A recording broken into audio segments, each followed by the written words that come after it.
in the past month, I went through the process of ballooning up to 1.5 billion power for the Maester Nobility rank, and I've finally been able to drop all the way back down again to a 0 castle.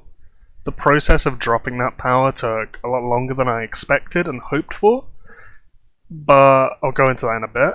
So going to 1.5 billion, for me it took 2,200 days of speed ups and about 900,000 diamonds to go up from 780 million power to 1.5 billion power, with 640% training speed, which I needed to go all mints for. I did it almost entirely with tier 3s because I had no intention of staying that big. I don't want to be unable to blank personally. If you want to stay big, you'll want to do it with mostly tier 4s for rally tanking purposes, but I wouldn't personally advise it myself, not to those around me at least. If you're, a huge whale and you can tank rallies from anyone, and you like tanking rallies, go for it. It's a viable strategy, obviously. It just isn't my preference personally. I've been blockaded too many times in KVK by accounts that are way bigger than me at this point to want to allow myself to be put in those positions of weakness. And not only myself, if you have to tank rallies like that, you're going to need reinforcements, and you're going to bait alliance members into getting soloed unnecessarily if you do that.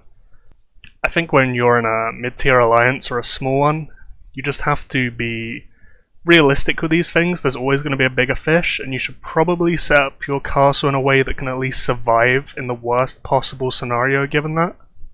So in the end, I traded those 2,200 days of speed ups and 900,000 diamonds for 9% total attack when in fervor and 15,000 army size.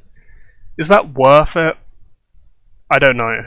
It likely depends on your situation. If you have the merit already, if you have the speed ups in excess to enable it already, then I think it can be a good trade-off if you're not in urgent need of the speed ups, but that does require both saving for a very, very long time and probably really good alliance gifts. I really wouldn't advise doing it if it means you would have to spend money on speed ups or diamonds to get there, or if you would have to just stop fighting for months so your power doesn't drop or your speed up stocks don't get eaten into.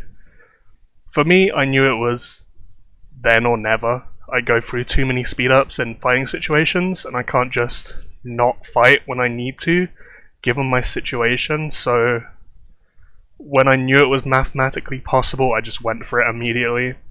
With a 50% army size increase, that 15k army size you get from going from 500 million to the 1.5 billion nobility rank ends up as 22,500 army size, which is a lot. That goes a long way, but it's 100% a late game step when it comes to account development.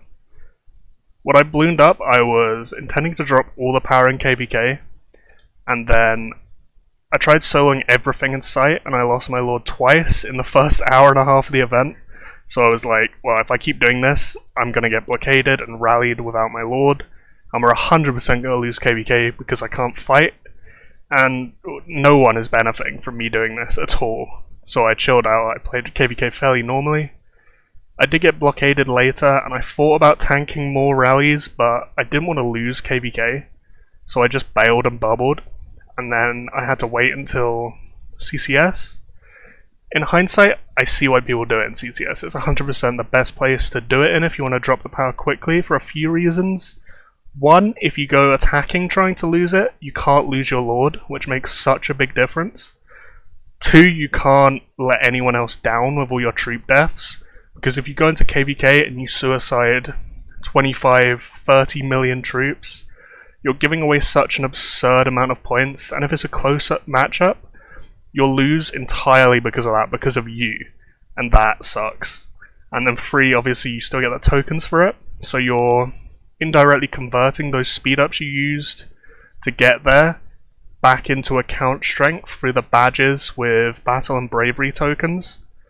You can suicide on an alliance member who you want to help out, you can trade with someone else who is in the same situation as you, so you both get more out of it, or you can just try soloing reinforcers or people that don't blank properly who are going for the castle itself.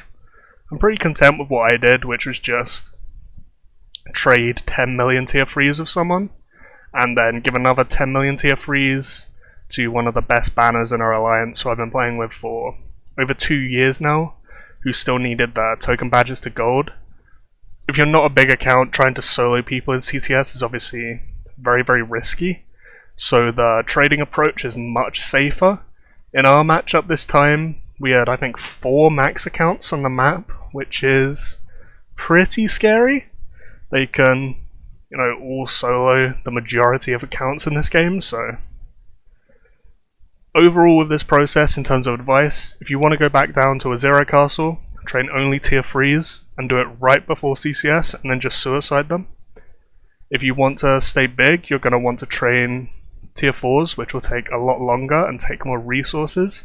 If you do have tier 3s and you go full mints and full training speed buffs, you can probably safely imagine 750 million power being about 3,000 days worth of speed ups, as well as about 4.5 billion grain and 2 of wood, stone or iron that get use of the troops you build. I would not commit to it if you have to spend for the speed ups. There's much better things for you to spend on. Buy stats, don't buy speed ups.